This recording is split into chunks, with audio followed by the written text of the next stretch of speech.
Si tú pusieras solo personas, te busca todo lo que esté en tanto personas como en estudiantes como en profesores. La palabra clave only también se puede usar en las sentencias borrar y actualizar, o delete y update. Sin la palabra clave only, la instrucción solo aplica a una supertabla como personas y también borra las tuplas que se insertaron en las subtablas. Es decir, que como en esta instrucción podemos poner delete from personas where P, donde P es un predicado o es una instrucción definida por el usuario donde borra las tablas de tanto personas como de estudiantes y como de profesores. Si tú borras una tupla con la expresión only personas, si pusiéramos only personas después del from, solo borraría las tablas, las tuplas que están dentro de personas y no las borraría ni de estudiantes ni de profesores. Ahora vamos a ver herencia de tablas. Las subtablas en SQL se corresponden con la noción del modelo entidad-relación, de la especialización y la generalización. Por ejemplo, supónganse que se define la tabla personas de la manera siguiente. Creamos una tabla persona de personas. Ya habíamos visto este ejemplo. Se crea una tabla estudiantes del tipo estudiante bajo persona, igual la tabla profesores de profesor bajo de la tabla persona. Y estos tipos de subtablas deben ser subtipos de la tabla padre. Por tanto, cada atributo presente en personas debe estar también presente en la subtabla. Si una consulta usa una tabla persona, encontrará no solo las tuplas insertadas directamente en la tabla, sino también las que estén en sus subtablas. Es decir, que es lo que ya estamos viendo en el ejemplo pasado, que solo se puede acceder a atributos que están presentes en persona, más no en sus subtablas.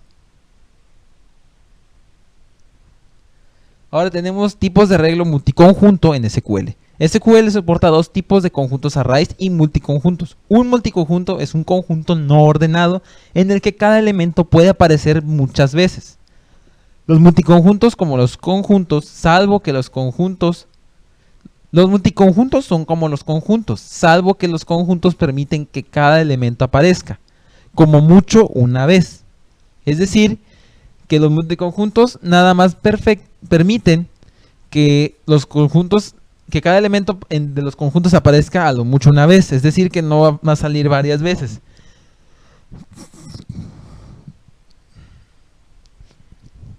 Entonces, estos se pueden definir como arreglos y como multiconjuntos, que son dos tipos muy diferentes. Y aquí tenemos un ejemplo, creamos el tipo editor como nombre, y en nombre en editor vamos a tener nombre con longitud de 20, sucursal con longitud de 20. Entonces aquí vamos a tener en el tipo editor vamos a tener dos cosas, sucursal y nombre.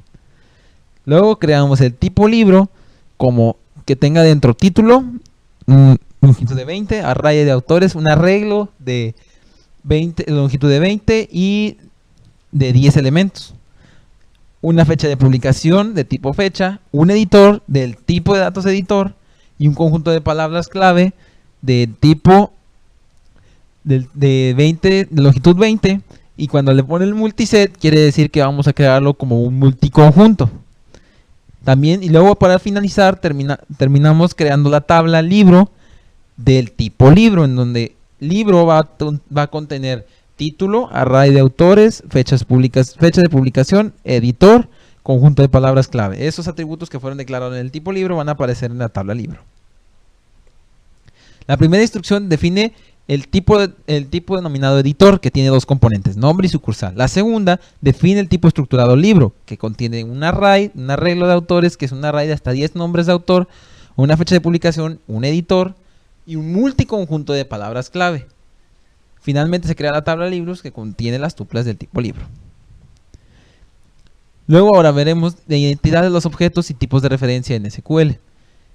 La identidad de los objetos es un concepto de identidad más potente que el que suele hallarse en los lenguajes de programación.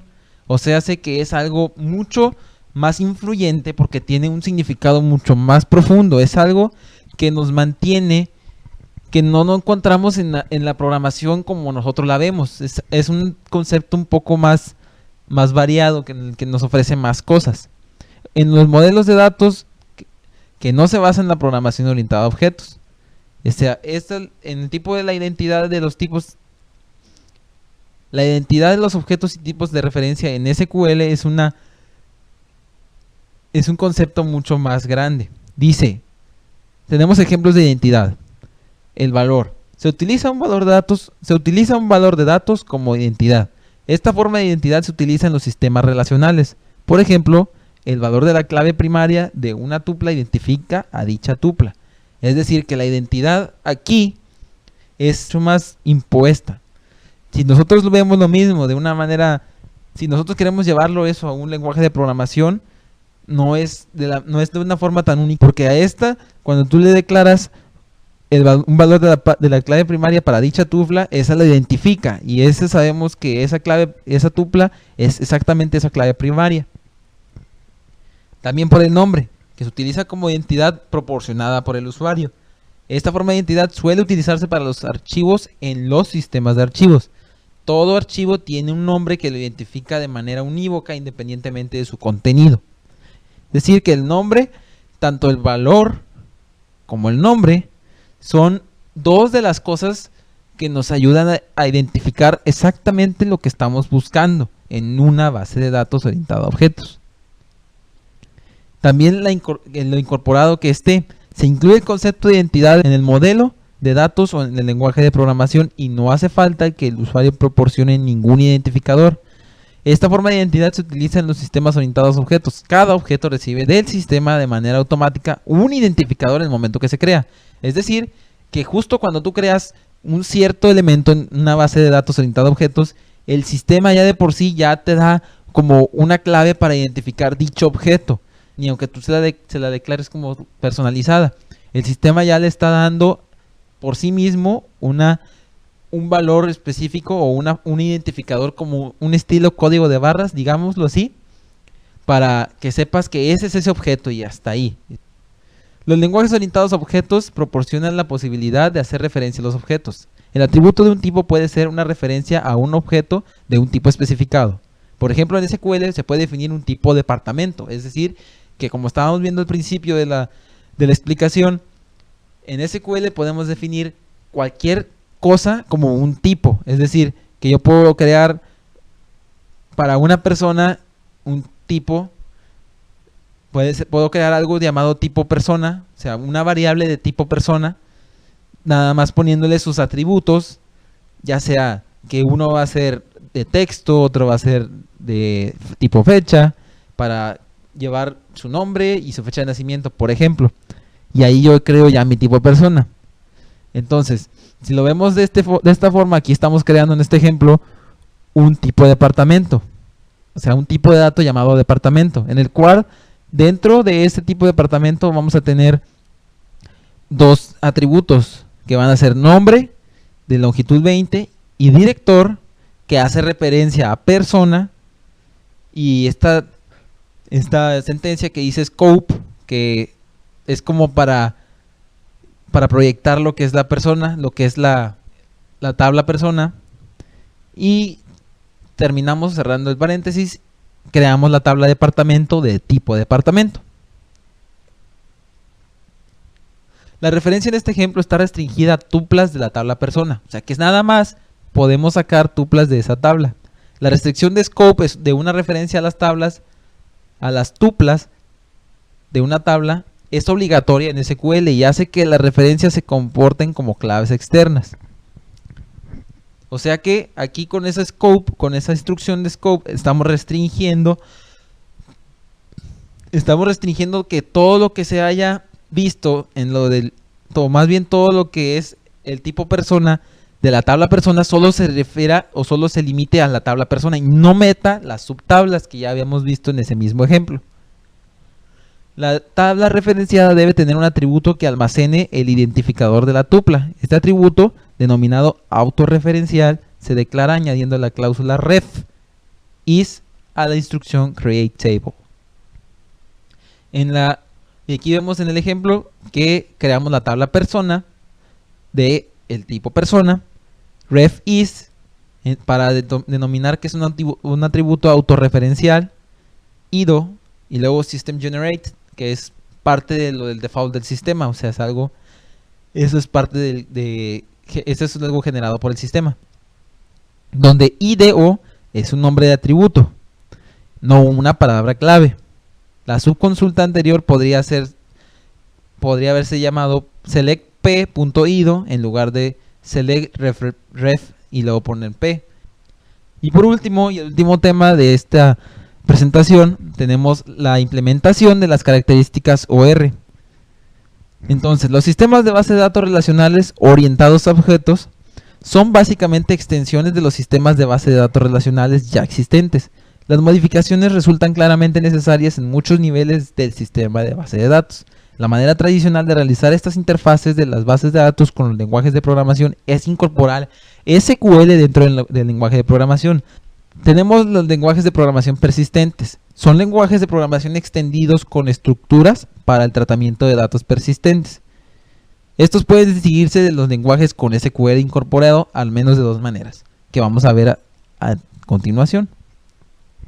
Tenemos que los lenguajes de programación persistentes, el lenguaje de consultas se haya ya integrado con el lenguaje anfitrión, es decir, que ya viene incorporado, ya no necesitas hacer como que consulta externa. Ahí lo dice. Y luego en el otro, los lenguajes incorporados al sistema de tipos del lenguaje anfitrión es diferente del sistema de tipos del lenguaje para el tratamiento de los datos. También tenemos que en los lenguajes de programación persistente, los programadores que trabajan con dichos lenguajes trabajan sin tener que escribir explícitamente el código para buscarlos en la memoria o volver a guardarlos en disco. Es decir, que en estos lenguajes de programación no hay necesidad de escribir exactamente lo que necesitas para buscar las cosas en memoria y luego volverlos a guardar, sino que ya el mismo lenguaje como que adapta esas instrucciones y ya no necesitas tener que volverlo a escribir. En cambio, los programadores que usan lenguajes de consultas incorporadas como SQL son responsables de la escritura del código explícito en SQL para la búsqueda en la memoria de la base de datos. O sea, hace que si tú tienes un lenguaje de programación persistente, ya te vas a ahorrar todo el trabajo que se tiene que hacer cuando tienes que manejar todavía parte de SQL dentro del lenguaje de programación. Un lenguaje de programación persistente es como una opción que te puede dar un poco más de versatilidad en el manejo de las bases de datos orientadas a objetos junto con la programación. Y bueno, ya para terminar nada más les traigo aquí un pequeño esquema donde vemos las características de dicho sistema de gestión de base de datos orientado a objetos. Sabemos que soporta objetos complejos, como estuvimos viendo los tipos de datos complejos, que son los tipos predefinidos por el usuario. Tenemos la posibilidad de construir objetos complejos a base de cosas sencillas. También podemos identificar el objeto, como lo estábamos viendo en el tema 7.6. Podemos también construir objetos complejos y la identificación de dicho objeto ya el mismo lenguaje de programación te la da. Le da a cada objeto como su propio código de barras para saber que ese es dicho objeto y nada más. Lo podemos encapsular, es decir que los métodos pueden estar ocultos dentro de los objetos sin necesidad de que se vea dentro, se vea que están ahí. También tenemos los tipos o clases, que podemos implementar las clases que lleven diferentes maneras tenemos que implementar los tipos o clases, que son la manera en la cual podemos heredar atributos o métodos, ya sea que de una clase vayamos a tomar otro método y lo podamos implementar dentro de nuestro sistema de gestión. También la sobrecarga soportada, es decir que como los métodos están ocultos en los objetos, no tenemos que estar, o más bien no tenemos que llevar una mala organización de dicho sistema de gestión, ya que el sistema de gestión por sí mismo soporta la sobrecarga de datos. Tenemos un DML completo, un lenguaje de propósito general, que es una herramienta en la cual te puede permitir darle cierto modelaje visual a todo lo que quieras hacer en tu sistema de gestión de base de datos. También tenemos tipos de datos extensibles que no se distinguen entre los datos del usuario y sistema. La persistencia, que son datos que no se borran cuando la aplicación se cierra, lo cual es una gran ventaja. El sistema de gestión de bases de datos, que puede manejar bases de datos grandes, pero ya sabemos que a mayor peso es mayor la complicación. Y pues eso es todo. Les agradezco su atención. Que pasen muy buenos días.